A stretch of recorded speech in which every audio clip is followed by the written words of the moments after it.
Today we're looking at a motor solenoid on a Maxon liftgate. We are going to learn how you can test the motor solenoid to determine whether the problem with the liftgate is the motor or the solenoid itself. On every motor solenoid, you will have either 3 or 4 what we call posts. This liftgate has 4. Some only have 3, but they follow the same basic principles. You always have power coming in from the battery to one of the large studs, and then you have power going to the motor on the second large stud. Then on a small stud, you will have the wire coming from the switch telling the motor to run. On some liftgates, it will only run for up. On others, it will run for up and down. In order to determine whether or not there is a problem with the motor or the solenoid, you want to try jumping this solenoid in one of 2 ways.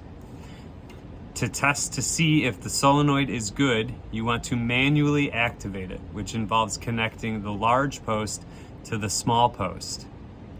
This does what activating the switch should do, and it tells the motor to run. If your solenoid is good, when you connect from here to here, the motor should run. At minimum, you should hear a clicking sound of the solenoid activating. The other thing you can do is connect the large post to the other large post, which will send power directly to your motor. If your motor is bad, when you go from here to here, you will not hear anything happen. The motor will not run, and you can determine that your problem is not the solenoid, but instead the motor or the ground. Now, to show you how it actually works in practice, I am going to manually right now jump this motor solenoid. I am using a piece of battery cable about 1 foot long, but you can also do it with anything metal that will reach between the 2 studs you're trying to connect. So here first, I am putting one end of the cable on the hot battery post coming in, and I will now connect the other side first to the small post.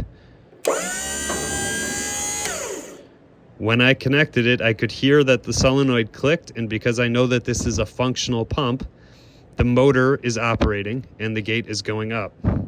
I can do the same thing now, connecting the large post to the other large post. And again, the gate will raise because this is a functional motor.